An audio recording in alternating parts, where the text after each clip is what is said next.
I initiated the divorce proceedings, deeming a financially struggling spouse to be of little value. My world was shaken when, during a business trip, my husband abruptly declared not only his intent to divorce, but also his simultaneous marriage to his lover. To add insult to injury, he accused me of marrying him solely for his wealth and demanded I forfeit any claims to our property.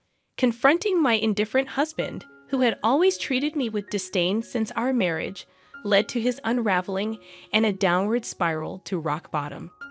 I am Karen, 35 years old, raised by a single mother since my father's passing in kindergarten. Despite the financial challenges, we found happiness as a family of 3. Even as an adult with a decent salary, my frugal habits persisted from childhood. I married John, a wealthy man I met through an acquaintance, drawn to his kindness and the new world he presented. Our differing views on money and gender roles emerged after marriage. While John envisioned a traditional household, I was dedicated to my career and financial independence. Before marriage, John suggested I become a homemaker, assuming I would embrace traditional domestic roles. However, I expressed my desire to continue working until we had children, emphasizing the financial benefits. Although I managed to convince him, the reality of balancing work and household chores proved challenging. Despite being a full-time employee, my days were consumed with domestic responsibilities, leaving little time for us as a couple. In contrast, John, adopting a traditional husband role, contributed nothing to household tasks. While he witnessed my busy schedule, he simply indulged in dinner and relaxation upon returning home. Balancing work and domestic responsibilities took a toll on our relationship, prompting me to question if this was the essence of a marriage. Despite my efforts, I hesitated to voice my dissatisfaction. Fearing he might insist I quit my job despite his lack of contribution at home. I had hoped that the arrival of children would bring about a positive change in our relationship. Unfortunately, our connection had grown distant, casting doubt on the possibility of expanding our family. Feeling the urgency to discuss this matter, I approached John. "Hey, we should start considering having kids, right?" "Ha, kids? You're quite energetic, considering you're tired from work and chores." "It's not about that. I want to have children. We haven't been married that long, but I'm already over 30. Women have a limited time to have children, and it's getting harder for me to conceive as I get older. It's almost too late. But we don't need kids. If we have one, you'll expect me to help, right? You know I'm busy with work, and I won't help with child rearing." Declaring you won't help with child rearing even before they're born is strange, isn't it? I plan to raise them alone, but shouldn't you at least have the intention to help? It's your child too. Child rearing is your job. I'm working to support the family, so I definitely won't help with the kids. You'll just complain that I don't help, making me the bad guy. You must have been indoctrinated with poverty and lots of kids since birth. We're not poor. We don't need kids. End of discussion. John abruptly ended the conversation, retreating to his room. Alone in the living room, tears overwhelmed me. My desire for children was not only rejected, but my upbringing was also mocked. Following this incident, our relationship deteriorated rapidly. Communication became scarce, and the possibility of having children seemed more distant. As I continued to juggle work and home responsibilities, taking on significant projects at work, I found myself increasingly distant from John. One day, when informing him about an upcoming business trip, his unexpected kindness surprised me. He wished me well and hinted at a big surprise upon my return. Despite having given up on him, his smile shook my resolve. However, my faint hope was shattered upon returning home. The front door wouldn't open, and John revealed the first surprise. He had changed the locks. The second surprise was the announcement of our divorce. He claimed to have forged my signature and submitted the papers with a friend as a witness. Inside, he presented a document for me to sign, waiving my rights to property division. Protesting the false accusations, I insisted on a mutual renunciation of property rights, intending to make it a public document. John, stubbornly retorting, redid the document on his computer, initiating a tense exchange. As I left the house, he continued to scorn me for being poor, even contemplating discarding my belongings. A few days later, John, in a state of panic, called me, wondering what I had done. "What do you mean I haven't done anything? Why are you panicking?" I have a lot of questions. First, I was told to leave the apartment. "Oh, you were still living there. That's not allowed. It's a new month. You're trespassing." Trespassing? But it's my house. Are you okay? Did you forget that it was a company apartment I rented? I was the leaseholder, so naturally, you can't live there anymore. That's ridiculous. How could you do this? I can't believe you didn't know. I'm not the one who should be accused of doing things on my own. Didn't I tell you that you can't just change the locks of a rental apartment? It's my house. I can change the locks if I want. Didn't you listen? It was my leased apartment. Even if you were the leaseholder, the owner is the apartment manager. You can't change the locks without informing them. Is that so? Also, I terminated the lease while you changed the locks. I was allowed to live there until this month. I was planning to return, but now you've unlawfully altered someone else's property, which could be criminal damage. Wait, why did you terminate it so early? Criminal damage? Is that why the police are at the front door now? I'm too scared to open it. But I calmly replied, so the police did come. Don't worry, it's probably not for trespassing or criminal damage. It's better to talk to them. Why do I know about the police? Because I reported you for filing the divorce papers yourself. It seems like you've committed crimes like forgery and fraudulent use of a private document. Divorce papers can be filed by one person, but only with mutual agreement and personal signatures. Since John forged my signature and the witness, it's obvious that it's a crime. But he seemed unaware of his guilt. I continued pressing further. So the divorce papers you submitted are invalid, and your marriage with Susan can't happen either. How do you know about Susan? Did you think I knew nothing? I had a private detective agency thoroughly investigate your affair with Susan. It was a busy time at work, and coordinating with the agency was tough. Plus, you even held a grand wedding ceremony while I was supposedly on a business trip. Are you okay? Your business trip was a lie. Yes, I took leave from work despite being busy to do some research and prepare documents. I knew about you bringing Susan home. It would have been impossible to gather this evidence while working. After I revealed everything, John was speechless and seemed quite downcast even over the phone. Then he pleaded with me, "Please don't tell Susan I'm divorced." Why would I? There's no such fact to tell. Really? Thank you. Are you misunderstanding something? When did you become divorced? That fake divorce paper is invalid, remember. So legally, you're still my husband, not divorced. What? So since you committed adultery, well, legally, my husband, Susan needs to pay compensation. I sent the demand for reparation to her house yesterday by express delivery. She didn't know you were married, right? Then I can't withdraw the claim at this point. I already knew Susan believed John was single, but I deliberately sent the reparation demand. Susan hasn't contacted me yet, so maybe she hasn't received the letter. It should arrive soon. Should you be on the phone with me when you also have to deal with the police? You're busy? I'll ignore the police. I won't be arrested. I'm going to Susan's house now to get the letter back before she or her family can accept it. He then hung up. He probably went straight to Susan's house to wait for the postman at the front door. I knew it would be futile because the letter was sent as registered mail to Susan only. Even if he waited for the postman, he couldn't receive it. A few hours later, a dispirited John called me. According to him, there was an incident when the postman arrived. Finally, I'll take that envelope. Who are you? You don't live here, right? I'm practically a resident here since I'm married. I have the right to receive the mail. I see, but I can't give you this envelope. It's registered mail for Susan only. What?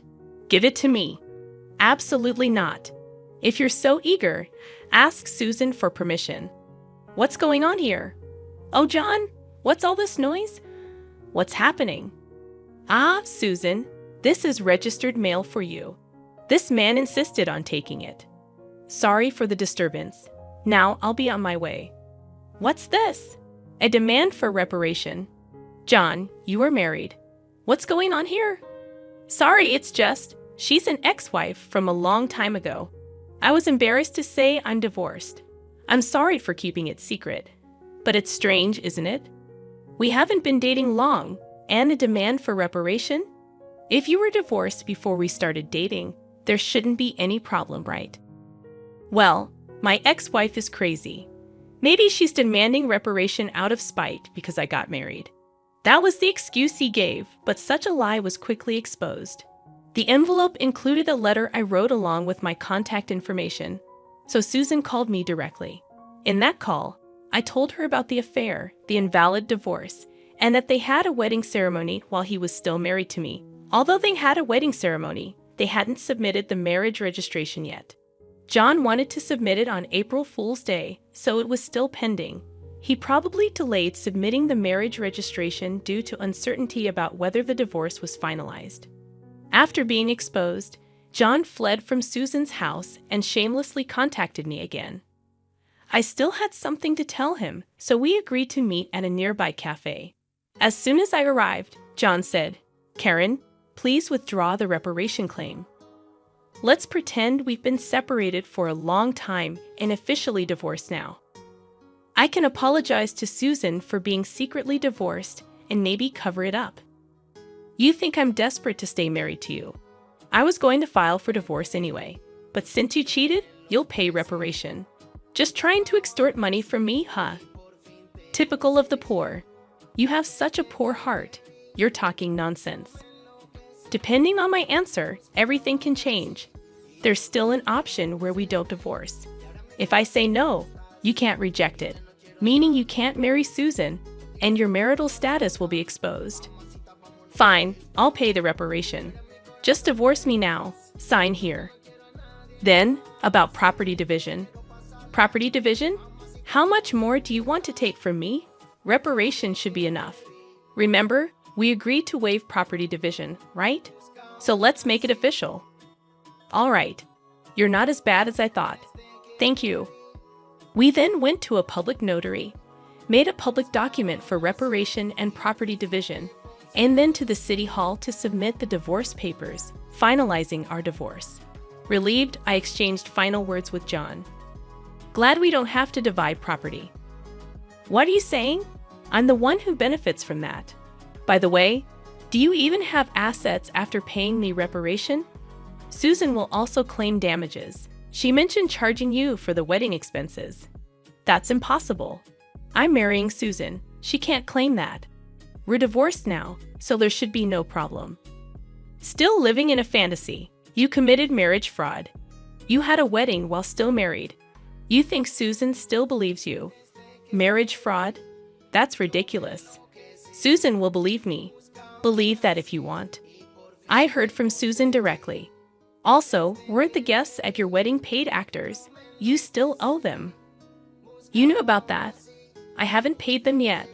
What does it matter to you? You could have just taken property division and been better off. That's what I wanted to tell you. Even if we had divided property, you would have benefited more. What are you talking about, poor woman? Your family is poor, and you only make $15,000 a year, right? Even if you got a raise, it would be barely $20,000. You don't have any property. You keep calling me poor, so I thought you might be mistaken. Yes, my salary is indeed $15,000. But you know I work for a foreign company, right? It seems you have no interest in me. But I became a director of the American branch.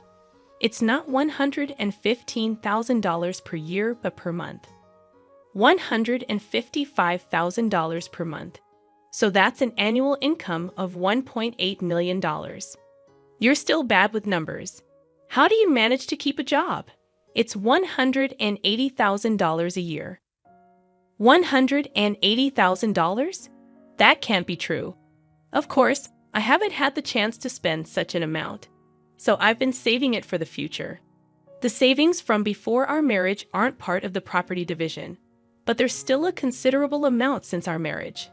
So I could have received half of that in the property division. You were my destiny after all. I'll get the divorce papers corrected. Are you okay? After all the contempt, you think I'd gladly undo the divorce if you have that much money. You don't need to claim reparation, right? It's just a small amount for you. He who laughs at 1 cent will weep for 1 cent. This reparation is for the mental anguish you caused me. I'd like to claim more honestly. And since we've made it official, make sure to pay it even in installments. I'll be penniless. Also, don't go back to that apartment. Your belongings should have been moved to your parents' house by now.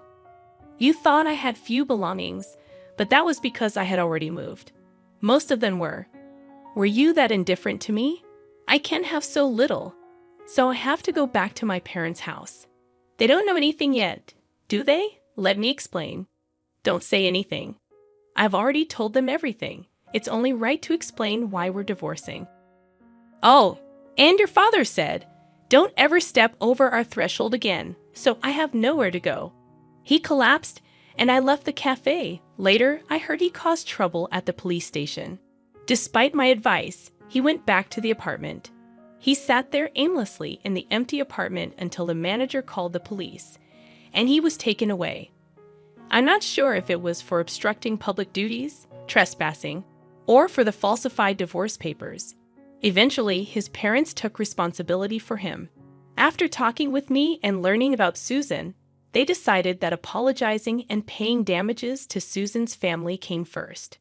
They went to Susan's house to apologize, kneeling in front of her family. They settled everything without pressing charges for marriage fraud, even paying for the wedding expenses. I had expected them to sue, so it was disappointing they didn't. So, I decided to pursue legal action against him for forging the divorce papers. John offered a settlement, but I didn't withdraw the lawsuit. I didn't want him to think everything could be solved with money. I wanted him to be convicted and understand the gravity of his actions, even if it cost time and money. I left everything to my lawyer, so it wasn't too burdensome for me. Even though it took time, John, exposed for his actions and the marriage fraud at his company, couldn't stay there anymore. After being detained by the police and subsequently absent without leave, he was eventually fired.